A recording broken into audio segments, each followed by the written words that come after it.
Ukraine's President Volodymyr Zelenskyy has again urged allies to allow his country to use missiles from Western allies to attack deep inside Russia. Zelenskyy spoke at Ramstein Air Base here in Germany, where representatives from some 50 countries gathered for talks that were hosted by U.S. Defense Secretary Lloyd Austin. Zelenskyy later met German Chancellor Olaf Scholz for talks in Frankfurt. Now, Zelenskyy wants to secure more weapons to help his nation drive Russia off Ukrainian land. We do want to end this war. We want peace. We want to save our people, first of all, our country. And it is Putin who doesn't want peace and is obsessed with territorial conquests. He wants our cities or the ruins that remain of them. And that is why we need strength. We need to force Russia to seek peace. We need to make Russia cities and even Russian soldiers think about what they need, peace or Putin. And it is realistic to push them to choose peace. Well, DW correspondent Nick Connolly, he joins me now from the Ukrainian capital. Nick, President Zelenskyy, he has secured millions in fresh aid for Ukraine, but he is continuing his push to use Western weapons deeper inside Russia, something the United States says would not be a game changer. How do you explain the differing assessments? Look, Brent, I think we've seen now over the last 2.5 years of this war that Zelenskyy won't take no for an answer, that a kind of never or a other kind of attempt to shut down these requests doesn't work in his case. For now, it hasn't worked yet. But I think if you look at what Lloyd Austin and other US officials have said, they've focused on the question of stopping Russian air raids on Ukraine that are launched, or missile attacks that are launched from airfields. And the US position has been that those airfields, for the most part, are deeper inside Russia, further beyond the 300-kilometer range that the ATACMS missile systems that Ukraine already has, if they were to be used against Russian territory, would reach. I don't think they're saying that there's no target within that 300-kilometer zone that would be interesting or that would help Ukraine's efforts on the battlefield here in Ukraine. I think they're just trying to shut this conversation down for now, and that is exactly what Volodymyr Zelenskyy wants to prevent. And as you heard there in that quote from him, he is all about trying to make the price of this war for ordinary Russians tangible and to prevent Russia going into a kind of cruise mode where it can continue this effort for years and years at a time where it seems like Western countries might lose that impulse and that kind of instinct to help Ukraine if this goes on for a few years more. You know, Ukraine's surprise counteroffensive was also on the agenda today. Ukraine claims that it's captured about 1,300 square kilometers of Russian territory, but that has not seemed to halt Russia's assault on Pokrovsk. So has this counteroffensive, has it failed? I think it's too early to say what effect the Kursk incursion is going to have on what Russia does in the east. Yes, we haven't seen troops taken from Pokrovsk and sent to Kursk, but there is evidence of reserves that were going to be going to the east of Ukraine, to Pokrovsk, being sent to Kursk, and Russia's resources being spread more thinly. But it's not just about that. It's also about, as we've heard from the Ukrainian leadership, preventing an expected Russian attack on the Ukrainian border around there. And also, it's about the political game. It's about showing that Vladimir Putin's red lines, that any attack on Russia would immediately have kind of nuclear attacks as their consequence.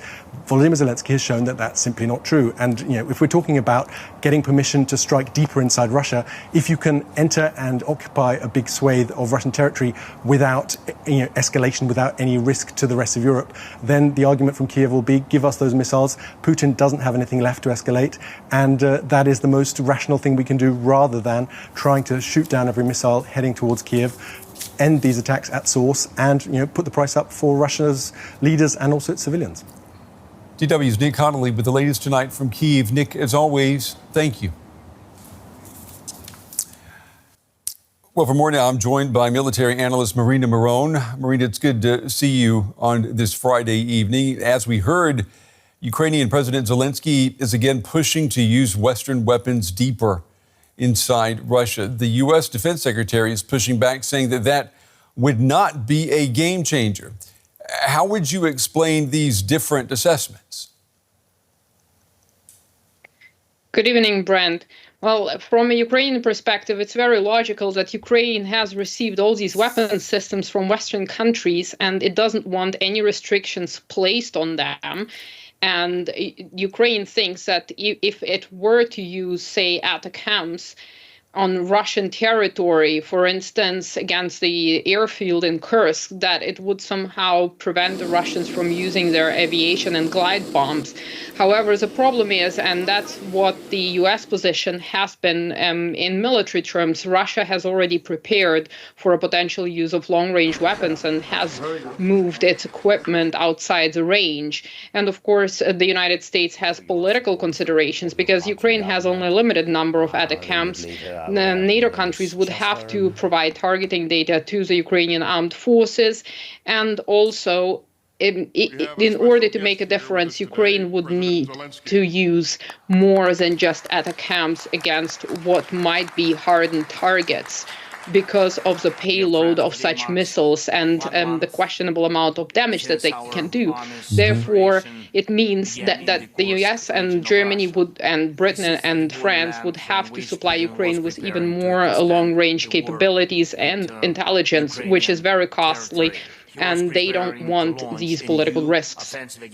Yeah, and other nations apparently are falling in line with Ukraine's position. The big holdout remains the United States.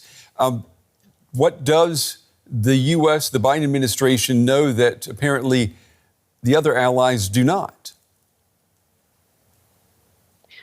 Well, I think apart from, as I said, political considerations and the potential escalation of the conflict, the Biden administration is probably questioning the military sense of using a long-range weapons, so using deep strikes inside Russia's territory. And we have seen certain criticism from the US when Ukraine was striking Russian oil refineries, which affected the gas prices. So for the US, there are other interests at stake which are trumping that of security of Ukraine and Ukraine's ability to actually damage Russia and make the war much more costly for Putin. You know, you and I, we've spoken several times in the last couple of weeks about the incursion into the region of Kursk in Russia by Ukraine's military. Today, Ukraine claimed that it has captured about 1,300 square kilometers of Russian territory. At the same time, Ukraine has not been able to halt Russia's assault on Pokrovsk. So has this counteroffensive that we've been talking about for the past 2 weeks, has it basically failed? Well, I think it might have been militarily wise for Ukraine to make this operation quick and then withdraw the forces. And in terms of execution and planning, it was brilliantly executed. The problem is now the Russians have adapted. They have not used their reinforcements from important directions, such as Pokrovsk, such as Chasiv Yar. And what we're seeing now, the Ukrainians also failed to advance far enough as, say, to take Lvov and Rilsk, meaning that the territories they're holding is not very strategically important or important in military terms. And from what it looks like, it's turning into positional warfare. While at the same time, the Russians are advancing towards Pokrovsk. They are also advancing towards Selidove, Chasiv Yar, Kupiansk. So we have several directions. It hasn't slowed the Russians. And herein lies the problem. Was it worth trading this territory for the potential fall of an important logistical hub? Because Ukrainian forces are now overstretched. And therefore, holding that territory might not make much sense for the Ukrainians.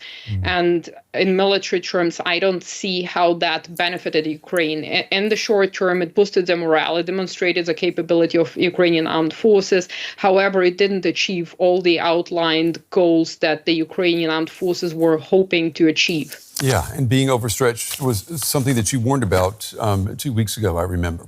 Marina Miron joining us tonight from Munich. As always, Marina, thank you.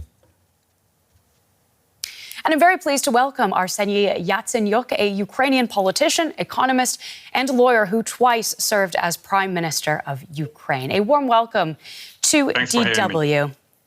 So after 2.5 years of defending itself against grim attacks, today we again hear Ukraine asking for permission to use Western weapons to attack deeper inside Russia. Do you personally support this idea? Absolutely, I do support this idea. And here's the thing, we don't want to end the war. But here is the difference, how to end the war. War criminal Vladimir Putin, he wants to end the war too, with the capitulation of Ukraine and with the capitulation of the entire global order and of the entire West. Ukraine wants to end the war, in prevailing in this war, in restoring the global order, in restoring its territorial integrity. Putin wants to outlast us. I mean, us as the Western world, as an entire free democratic world. And he's playing with our weakness. So my message to the entire free world that, look, guys, we have to act boldly, wisely, and on a fast track. So we have enough capabilities to make Ukraine the winner in this righteous fight. And Volodymyr Zelenskyy, who I believe he did right attending this security meeting in Ramstein base, was very appealing to our Western partners, saying that, look, we need to get more in order to win this war. Because Putin wants this war to be a war of attrition. We want to be this war, a war of winning of democracy over tyranny. Now, the U.S. is, of course, most concerned about the idea. They're the ones saying that using their long-range weapons to strike inside Russia will escalate this conflict. How much thought or how much concern do you think Ukrainian people who are living in, under Russian bombardment, how much do you think the idea of escalation would frighten Ukrainians? You already offered the perfect response. You answered the question you raised. Ukrainian people are suffering. And just let me remind you that a few days ago, Russians war criminals and Russian bloody military bombarded with the airstrike Ukrainians military college. Yeah, we do understand that this is the college that actually educates military personnel. But these were young Ukrainians, just kids that had been killed by Russians. 54 already dead. Around 300 people injured. And this is a never-ending story. So we have to win in this war. And let me once again reiterate, we do have resources. I mean, we as an entire free world. That's not the free world who is fighting in Ukraine. That's the Ukrainian people, men and women in the uniform who are defending the values of the free world. But we beg you, we ask you to give us more in order to win. How responsive do you think the Biden administration will be to that plea as it comes toward the end of its term? You mentioned an issue of these so-called red lines. This is a never-ending story, and I do remember working with the different U.S. administrations that's not only the U.S. but the entire free world is always considering an option that, look, Russians have the nukes and they can use the nukes. That's true, they do have the nukes. But I strongly believe that it's not only the U.S. and those who possess the nuclear armaments who will hold Russians in using these nukes. China would be definitely on the edge in case if Putin even considers using of these nukes. So going back to the issue of escalation, it's already have escalated. And the thing is that we need to stop it, okay? And the guy, I mean, this bully, this war criminal, this thug, Vladimir Putin, he understands only the language of power and strength. Strength in our unity, strength in our resolve. There is no other silver bullet. There is no other recipe how actually to restore the global order and how to make Ukrainian people survive. Now, President Zelenskyy also today has said that the number of weapons systems promised, and not yet delivered is significant. In your view, can you tell us what the primary issue with that delay is? Well, I share his take. Consistency, that's what is needed. And in your previous question, you asked about Biden administration. Look, Putin has miscalculated, both with the US administration and even with your German, government.